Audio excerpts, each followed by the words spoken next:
देखना है back cross. Back cross को हिंदी में बोलते हैं विपरीत। बैक मतलब होता है पीछे जाना, इसलिए इसको बोलते हैं विपरीत। और शुद्ध हिंदी में बोलते हैं प्रतीप। प्रतीप का मतलब होता है उल्टा, मतलब पीछे जाना, प्रतीप। तथा परीक्षण मतलब टेस्ट क्रॉस। तो आज हम यही समझने वाले हैं। तो फर्स्ट हम समझते हैं प्रतीप संकरण। जब हम क्या कराते हैं, जब मोनोहाइब्रिड क्रॉस कराते हैं, तो जो हमको F1 पीढ़ी में मिलता है, F1 पीढ़ी में मिलता है, उसका उसके पेरेंट के साथ जब कराया जाता है क्रॉस, तो वो हमारा परीक्षण क्रॉस होता है। अभी आपको समझ में आएगा और अच्छे तरीके से। तो F1 पीढ़ी के F1 पीढ़ी के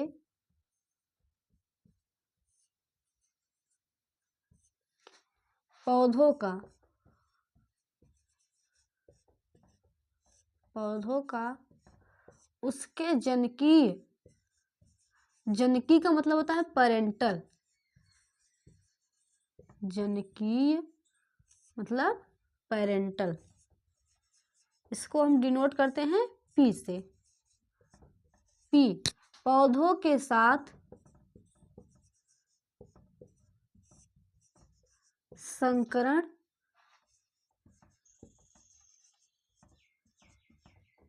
प्रतीप संकरण या विपरीत संकरण कहलाता है। प्रतीप संकरण कहलाता है। और दूसरा हमारा है क्या, वो है परीक्षण संकरण। परीक्षण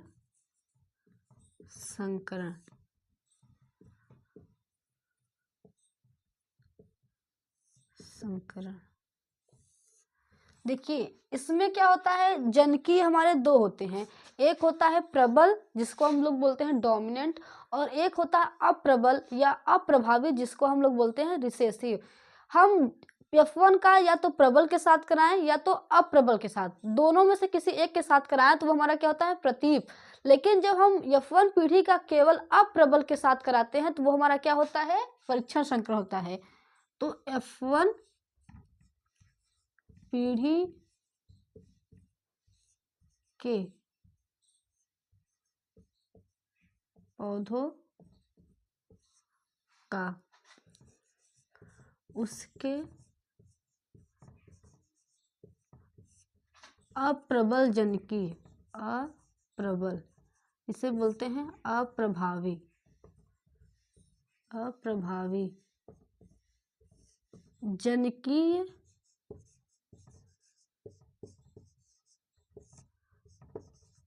पौधों के साथ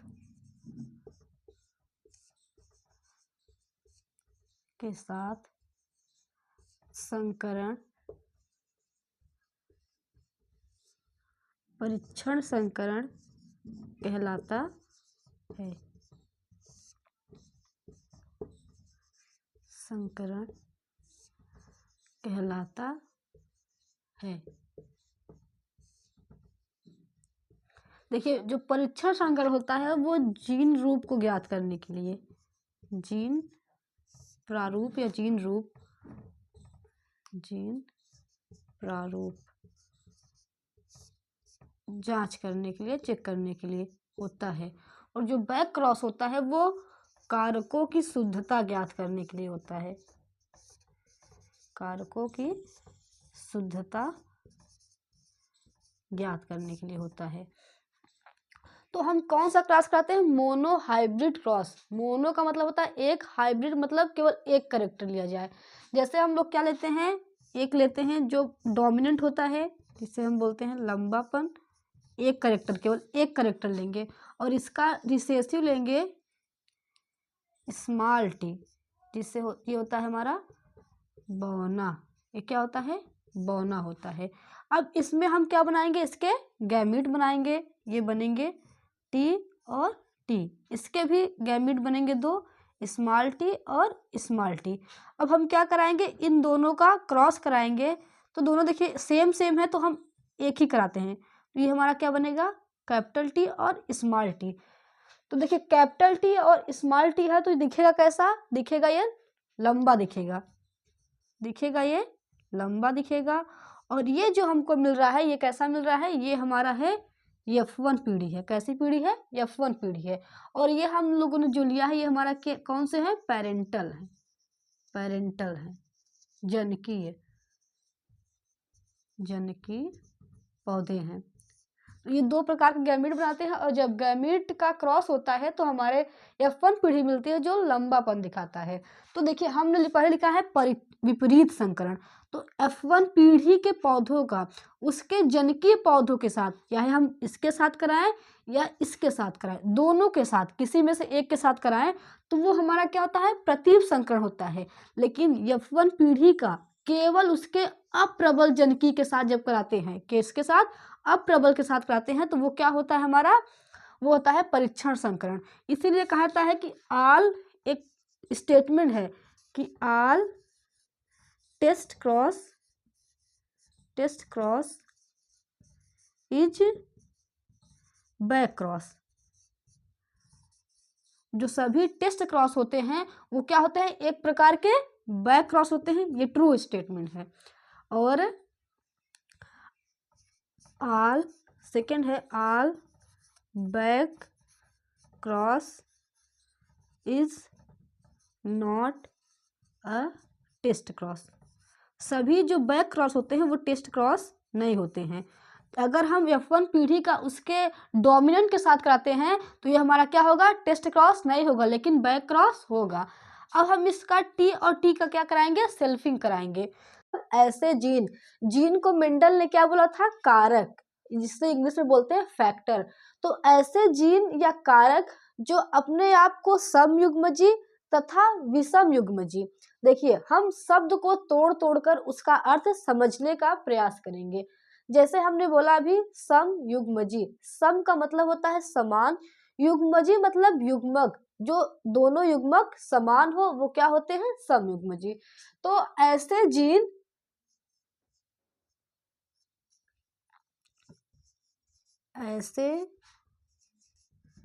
जीन जिसे हम क्या बोलते हैं? कारक।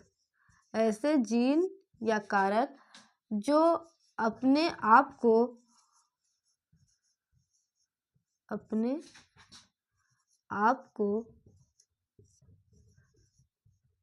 समयुग्मजी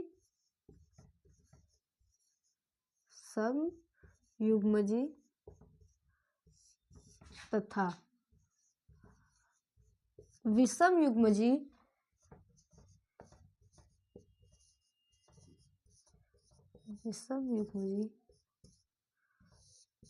दोनों अवस्थाओं में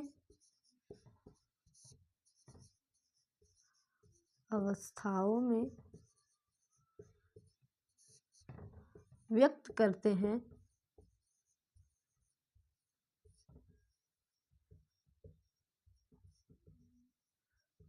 हैं प्रभावी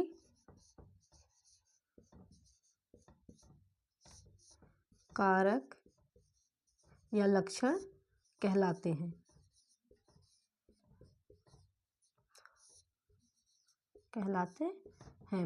और ऐसे जीन या ऐसे कारक जो अपने आप को केवल समयुग्मजी अवस्था में, ऐसे जीन जो अपने आप को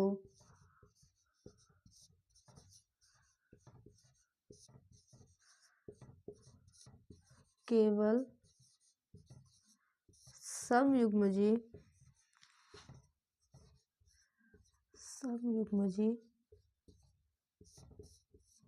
अवस्था में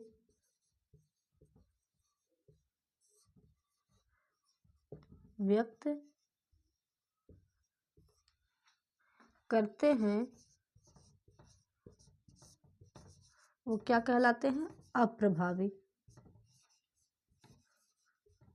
अप्रभावी या इसी को बोलते हैं रिसेसिव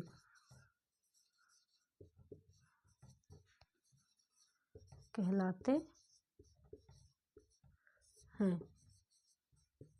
देखिए लिखा हुआ है ऐसे जीन या कारक, कारक शब्द किसने दिया था, मेंडल ने दिया था, उसको हम लोग बाद में क्या कहने लगे, जीन कहने लगे, जो अपने आप को सम युग्मजी, सम का मतलब होता है समान, युग्मक मतलब होता है युग्मक, गैमीट, मतलब यहाँ पर दोनों गैमीट समान होंगे, या तो कैपिटल में होंगे या तो स्मॉल में होंगे, लेकिन जो दोनों होंगे वो क्या होंगे, समान होंगे। सब युग्मजी तथा विषम युग्मजी, विषम युग्मजी का मतलब होता है, विषम मतलब अलग अलग, दोनों युग्मक क्या होंगे, अलग अलग होंगे, एक कैपिटल में होगा तो एक स्मॉल में होगा, तो ये होता है विषम युग्मजी। तो जो प्रभावी होते हैं वो सम युग्मजी तथा विषम युग्मजी दोनों अवस्थाओं में अपने आप को ही व्यक्त करते हैं।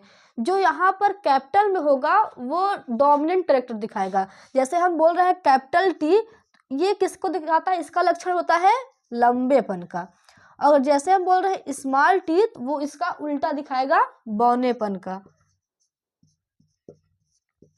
अगर हम बोल रहे हैं राउंड को आर से, तो उसका जो रिंकल्ड होगा मतलब सिकुड़ा हुआ होगा, राउंड मतलब गोला, और इसका जो रिंकल्ड होगा उसको स्मॉल आर से दिखाएंगे। तो जो उसका प्रभावी कैरेक्टर होगा उसको हम किससे दिखाएंगे, कैपिटल अक्षर से, और जिसका अप्रभावी लक्षण होगा उसको हम स्मॉल से दर्शाएंगे। तो इसमें दोनों अवस्थाओं में अपने आप को व्यक्त करता है, और अप्रभावी जब होगा तो उसमें जब केवल सम युग्मजी होगा तभी वो क्या कर पाएगा, व्यक्त कर पाएगा। सम मतलब होता है समान, तो इसमें जब स्मॉल टी दोनों साथ में आएंगे तभी अपने कैरेक्टर को व्यक्त कर पाएंगे। तो यहाँ पर देखिए हमने लिखा है कैपिटल टी, तो ये क्या है हमारा, और ये हम लिखते हैं ये कैपिटल टी, तो ये वाला पेड़ भी हमको क्या दिखेगा, लंबा दिखेगा, और ये वाला पेड़ भी हमको क्या दिखेगा, लंबा दिखेगा, क्योंकि देखिए ये समयुग्मजी अवस्था है और कैसी है, ये विषम युग्मजी अवस्था है, दोनों में क्या कर रहा है, ये कैपिटल टी वाला लक्षण अपने आप को व्यक्त कर रहा है, तो ये कैपिटल टी वाला लक्षण क्या हो गया, डोमिनेंट हो गया। अगर हम बात करते हैं रिसेसिव की, तो ये स्मॉल टी जब होगा तभी अपने आप को ये दर्शा पाएगा। अब ये जो पेड़ होगा वो कैसा होगा, बौना होगा, बौना, क्यों, ये केवल समयुग्मजी अवस्था में ही अपने आप को व्यक्त कर पाता है। अगर हम कहें रिंकल्ड को दर्शाने के लिए, तो अगर स्मॉल आर रहेगा तभी ये बीज कैसा होगा, रिंकल्ड होगा, सिकुड़ा हुआ बीज होगा, ये रिंकल्ड बीज होगा। तो जो अपने आप को केवल समयुग्मजी अवस्था में ही व्यक्त कर पा रहे हैं, ऐसे लक्षण क्या हुए, अप्रभावी लक्षण हुए, और ऐसे लक्षण जो अपने आप को समयुग्मजी तथा विषम युग्मजी दोनों अवस्थाओं में व्यक्त कर पाते हैं वो क्या होते हैं, प्रभावी लक्षण होते हैं। तो आई होप आपको ये टॉपिक समझ में आया होगा। Thank you. तो गुणसूत्री विकार का मतलब होता है म्यूटेशन के कारण, म्यूटेशन, म्यूटेशन मतलब समझते हैं कोई चेंज जो हो रहा है बॉडी, गुणसूत्र में म्यूटेशन उसे बोलते हैं म्यूटेशन। ये होता है, म्यूटेशन होता किसके कारण है, म्यूटाजेन के कारण, म्यूटाजेन, म्यूटाजेन क्या होता है, वह फैक्टर होता है जो म्यूटेशन कॉज करता है, उसको हम क्या बोलते हैं, म्यूटाजेन बोलते हैं। तो म्यूटेशन के कारण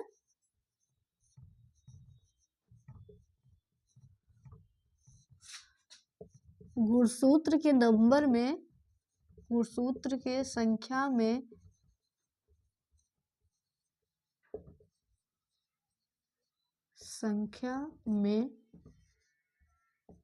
परिवर्तन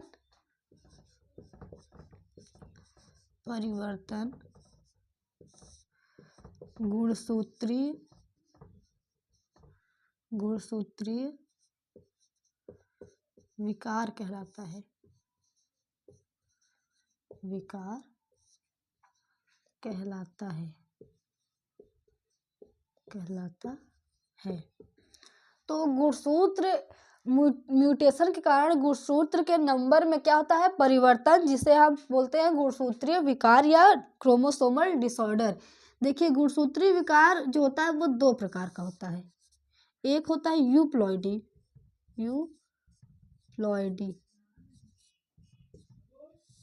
एक होता है एन्यूप्लॉइडी,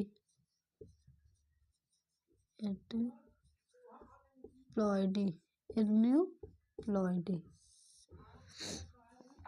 यूप्लॉइडी और एन्यूप्लॉइडी।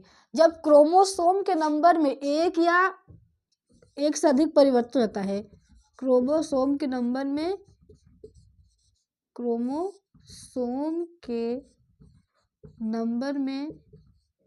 एक कम हो जाए या एक अधिक हो जाए,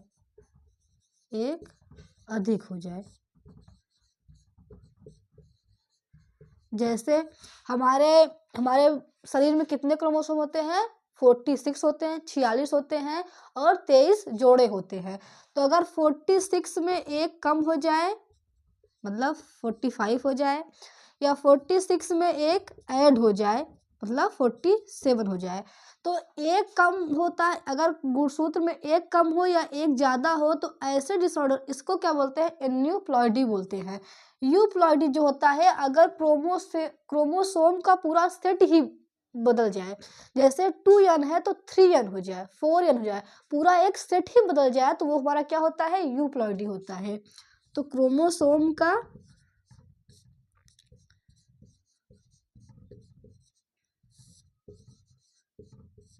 सेट बदल जाए पूरा,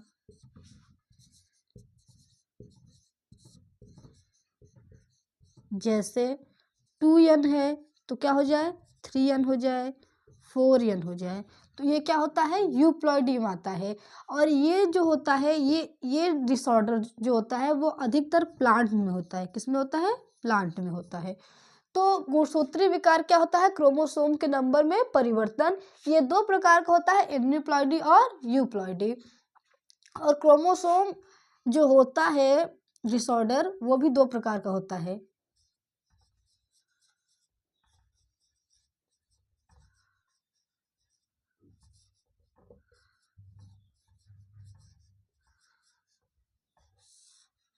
एक होता है ऑटोसोमल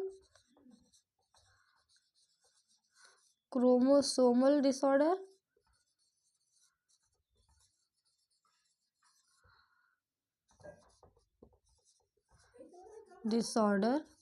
और एक होता है सेक्स क्रोमोसोम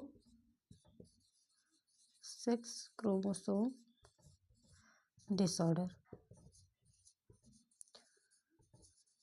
ऑटोसोम का मतलब होता है, देखिए हमारे पास 46 क्रोमोसोम होते हैं, जिसमें से 44 जो होते हैं वो ऑटोसोम होते हैं, और जो एक्स और जो दो क्रोमोसोम होते हैं एक्स और वाई, वो क्या होते हैं? सेक्स लिंक्ड क्रोमोसोम होते हैं। अगर उन पे कोई प्रॉब्लम आ रही है तो वो हमारा क्या होता है? सेक्स क्रोमोसोम डिसऑर्डर होगा। अगर जो 44 क्रोमोसोम है उसमें कोई डिफेक्ट आ रहा है तो वो हमारा क्या हो जाएगा? वो हो जाएगा हमारा ऑटोसोम 44 क्रोमोसोम पे। और इस पे होता है एक्स या वाई पे होता है। इसमें हमारा देखिए दो आते हैं, एक आता है हमारा टर्नर सिंड्रोम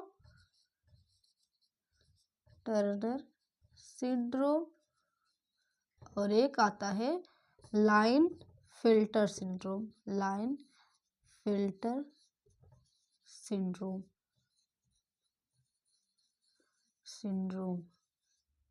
देखिए के यहाँ पर साइलेंट होगा, इसको पढ़ते हैं लाइन फिल्टर सिंड्रोम। और यहाँ पर हमारा आता है डाउन सिंड्रोम।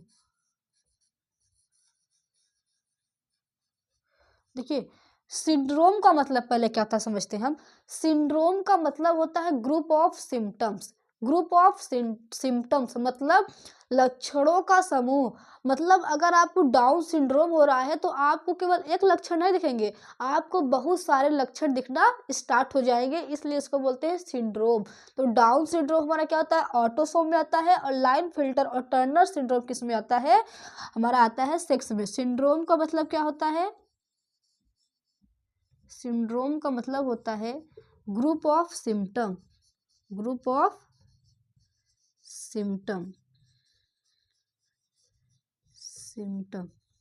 लक्षणों का समूह।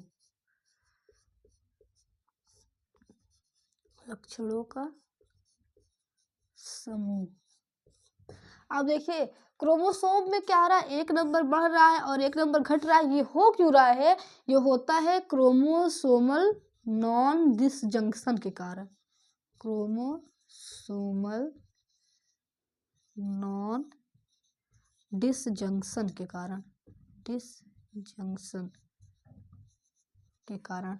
अब हम समझते हैं ये क्रोमोसोमल नॉन डिसजंक्शन क्या होता है। क्रोमोसोमल नॉन डिसजंक्शन क्या होता है। देखिए जो फीमेल होती है उसके पास क्या होता है, एक्स एक्स होता है, और जो मेल होता है उसके पास होता है एक्स और वाई। जब गैमीट बनते हैं तो दो प्रकार के गैमीट बनते हैं, एक्स एक्स और वाई वाई, एक्स और वाई। तो जैसे एक्स एक्स बना तो उसमें ऐसा हो कि एक में गैमीट कोई जाए ही ना, एक में दो चले जाए और एक में एक ले जाए, इसको क्या बोलते हैं, नॉन डिसजंक्शन, मतलब कि उसका डिसजंक्शन हुआ ही नहीं। जैसे हम बोल रहे हैं जो फीमेल होती है, फीमेल उसके पास होता है एक्स एक्स, और जो मेल होता है उसके पास होता है एक्स और वाई। गैमीट बनेगा, दो प्रकार गैमीट बना चाहिए, एक्स एक्स और वाई वाई। लेकिन ऐसा हो कि इसके पास दो एक्स चले आए लेकिन इसके पास कुछ ही ना जाए, मतलब इसका डिसजंक्शन हुआ ही नहीं, दोनों अलग अलग हो ही नहीं पाए, और इसमें दोनों एक्स और वाई गए। अब जब इसके साथ ये क्रॉस करेगा तो ये हो जाएगा x x x, triple x हो गया। इसके साथ करेगा तो एक्स जीरो, ये इसके साथ करेगा तो एक्स एक्स वाई हो जाएगा, और ये इसके साथ करेगा तो y 0 हो जाएगा। मतलब देखिए क्रोमोसोम के नंबर में बदलाव कैसे आया, क्योंकि क्रोमोसोम क्या हुआ, डिसजंक्शन उसका हो ही नहीं पाया, नॉन डिसजंक्शन के कारण। अब इसमें एक्स एक्स ट्रिपल एक्स आ गया तो इसको हम बोलते हैं सुपर फीमेल, सुपर फीमेल। मतलब इसमें क्या होगा, इस डिसऑर्डर में उस फीमेल के अंदर फीमेल वाले कैरेक्टर ही ज्यादा हो जाएंगे, इसलिए इसको बोलते हैं सुपर फीमेल। इसको बोलते हैं टर्नर सिंड्रोम,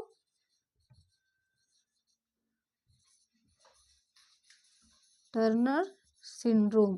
मतलब इसमें एक एक्स कम है, मतलब ये फीमेल रहेगी लेकिन इसमें फीमेल के कैरेक्टर क्या होंगे, कम होंगे, क्योंकि इसके पास एक एक्स नहीं आया। और ये हमारा होगा लाइन फिल्टर सिंड्रोम,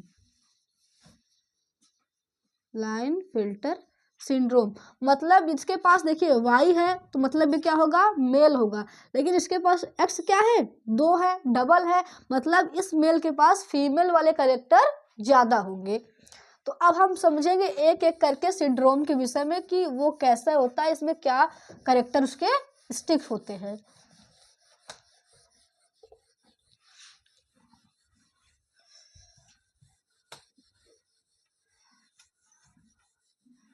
फर्स्ट हम डालते हैं लाइन फिल्टर सिंड्रोम,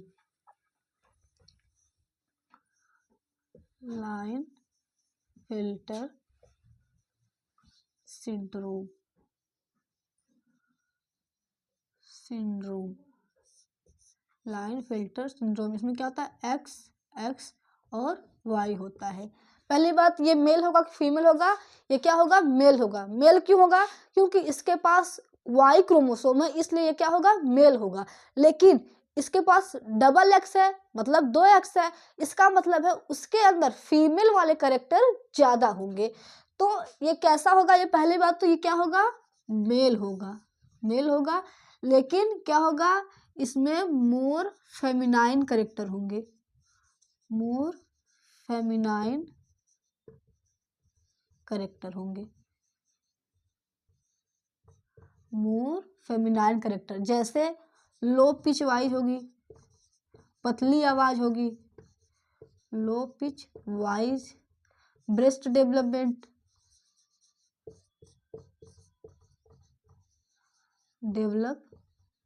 होगा। तो देखिए जब मोर फेमिनाइन कैरेक्टर होता है तो इसको हम लोग एक नाम देते हैं, नाम देते हैं क्या, गाइनोकोमेस्टिया, गाइनोकोमेस्टिया। देखिए गायनेक जो वर्ड होता है वो यूज ही फीमेल के लिए होता है।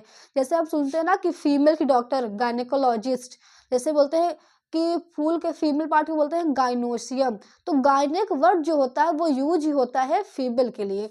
अगर उसमें फीमेल कैरेक्टर ज़्यादा हो रहा है तो उसको हम एक वर्ड यूज देते हैं जिसको कहते हैं गाइनोकोमेस्टिया। तो ये इसके अंदर फीमेल कैरेक्टर ज़्यादा होंगे। दूसरी बात, इसके लो डेवलप होंगे जेनाइटल ऑर्गन। जेनाइटल ऑर्गन क्या होंगे? लो डेवलप होंगे। और ये जो इंसान होगा, मेल होगा, वो क्या होगा? इनफर्टाइल होगा।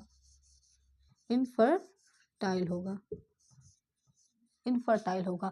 तो ये हमारा रहा सिंड्रोम, रहा कौन सा? Line filter syndrome. इसमें क्या होता है? XXY होता है। Y है इसलिए मतलब वो फीमेल है। डबल X है मतलब उसमें क्या है? ये मोर फेमिनाइन करेक्टर होंगे। अब दूसरा हम लोग पढ़ते हैं टर्नर सिंड्रोम। दूसरा हमारा क्या है? Turner syndrome. इसमें क्या होता है? X होता है लेकिन एक एब्सेंट होता है, X और 0 होता है। तो इसमें क्या होंगे? पहली बात तो ये कैसे क्या होगी? फीमेल होगी। क्या होगी? फीमेल होगी। फीमेल होगी। लेकिन ये क्या होगा? फीमेल होगी लेकिन इसके अंदर फीमेल वाले कैरेक्टर कम होंगे। फीमेल होगी लेकिन उसके कैरेक्टर कम होंगे, मतलब रूडिमेंट्री ओवरी होगी। रूडिमेंट्री ओवरी होगी। रूडिमेंट्री ओवरी होगी। लैक होंगे secondary sexual character. Secondary sexual character. Sexual character जैसे जैसे उसको उसको मतलब पीरियड नहीं होंगे, उसकी वाई जो लो कम होगी, उसका मतलब डेवलपमेंट कम हो जाएगा, तो उसकी हाइट कम रहेगी। तो इसमें क्या होंगे? ये सारी चीज़ें एब्सेंट रहेंगी। वो फीमेल तो रहेगी लेकिन उसके अंदर फीमेल वाले कैरेक्टर बहुत कम होंगे। और दूसरी बात, वो स्टेराइल होगी। वो फीमेल कैसी होगी? स्टेराइल होगी। उस फीमेल क्यों स्टेराइल होगी? क्योंकि उसके अंदर मेंस्ट्रुअल साइकिल लैक होगा, उसके अंदर सेक्सुअल कैरेक्टर वो लैक रहेगा। तो ये हमारा रहा टर्नर सिंड्रोम। अब हम बात करते हैं किसकी? डाउन सिंड्रोम की। बात करते हैं हम डाउन सिंड्रोम की।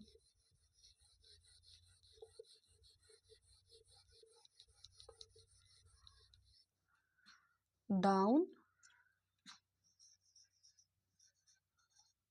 डाउन सिंड्रोम, इसको बोलते हैं, एक और नाम देते हैं मंगोलियन इडियोसी।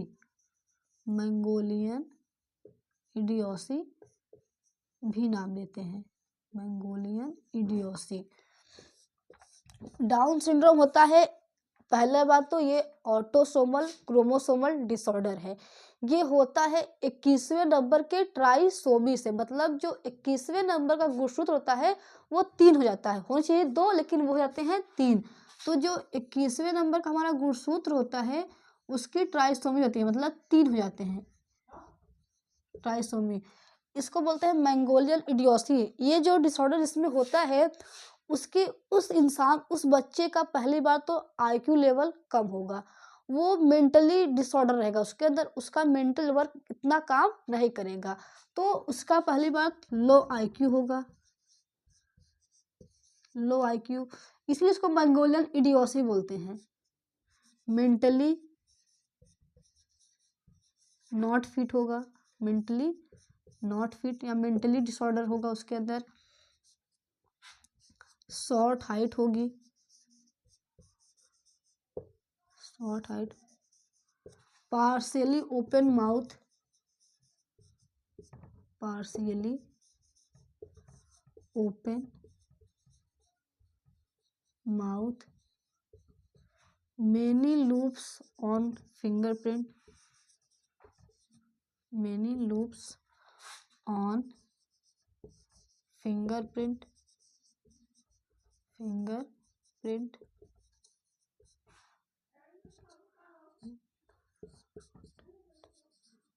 फरोड टंग रहेगी, लेकिन ये क्या रहेगा? सेक्सुअली फिट रहेगा। सेक्सुअली फिट होगा। तो देखिए 21वें नंबर के ट्राइसोमी से जो डिसऑर्डर होता है उसको हम लोग नाम देते हैं डाउन सिंड्रोम। इस सिंड्रोम को दूसरा नाम देते हैं मैंगोलियन इडियोसी। इसमें होता क्या है कि जिसको ये डिसऑर्डर होगा उसका आईक्यू लेवल कम होगा, वो मेंटली फिट नहीं होगा, उसके उंगलियों पे बहुत सारे ऐसे लूप्स बने होंगे, ज़्यादा लूप्स होंगे, उसकी हाइट छोटी रहेगी, नेक ज़्यादा नहीं रहेगा, नेक बहुत छोटा रहेगा, दिखाई नहीं देगा, और उसका मुंह पार्शियली ओपन रहेगा, हर समय उसका मुंह थोड़ा सा खुला रहेगा, उसके जीभ के ऊपर बहुत सारे धारियां बनी होगी, लूप्स होंगे, फरोड जीभ होगी। तो ये होता है हमारा मैंगोलियन इडियोसी या इसी को बोलते हैं डाउन सिंड्रोम। तो